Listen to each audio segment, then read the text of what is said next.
Hey everyone! Welcome back to Sharmalan Chess. Today, we're diving into a brilliant tactical trap from the Alekhine defense played in Germany back in 1993 between Stock and Raids.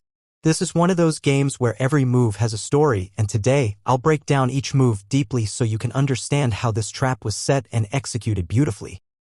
White opens with first move to e4, the king's pawn opening. It controls the center and opens up lines for the queen and bishop. Very classical and aggressive. Black replies with first move to knight f6, entering the Alekhine defense. Black invites white to overextend the center with pawns, intending to later attack them. A hyper-modern approach. White plays second move to knight c3, supporting the e4 pawn and preparing to recapture if black plays d5. This move also avoids pushing d4 immediately, keeping flexibility in the center. Black challenges the center with second move to d5, a typical response in the Scandinavian variation of the Alekhine. Black is provoking white to take to bring a knight to d5.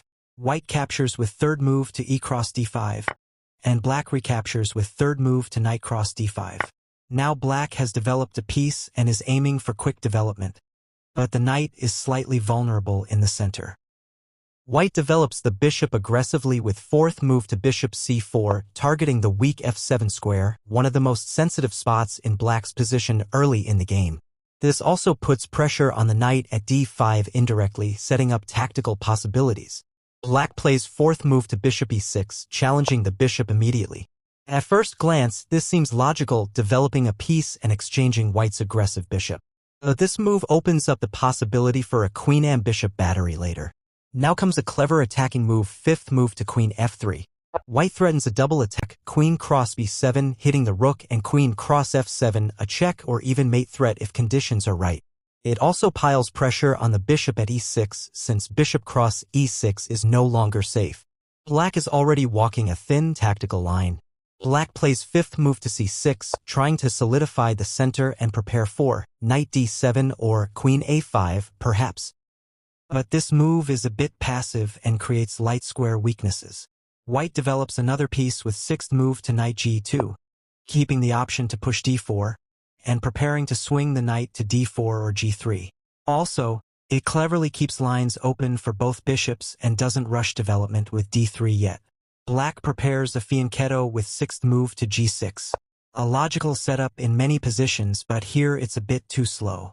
This setup creates dark square weaknesses, especially if black center collapses, and that's exactly what happens.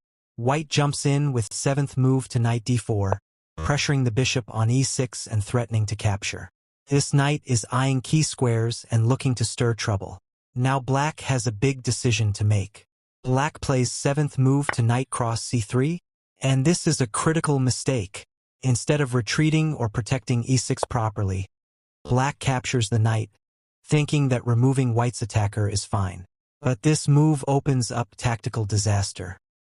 A better choice was seventh move to queen d7, solidifying the bishop. White strikes with eighth move to knight cross e6. A brilliant tactical blow. This sacrifices the knight to break open black's kingside. If black captures back with f cross e6, their king is left vulnerable with a wide-open diagonal. Black accepts the sacrifice with eighth move to f cross e6, hoping to trade material and relieve pressure. But now comes a deadly follow-up.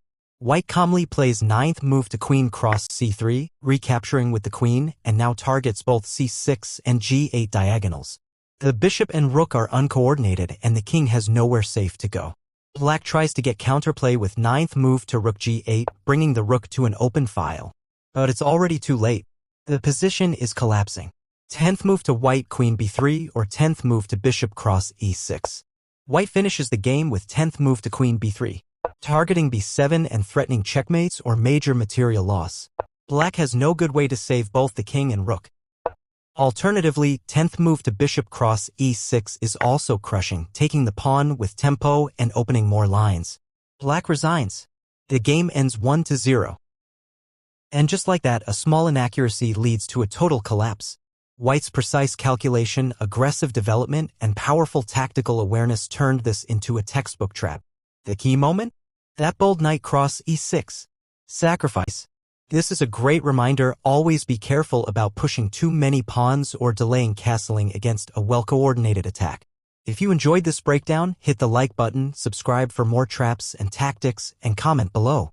Have you ever fallen for something like this? Thanks for watching and see you in the next brilliant game.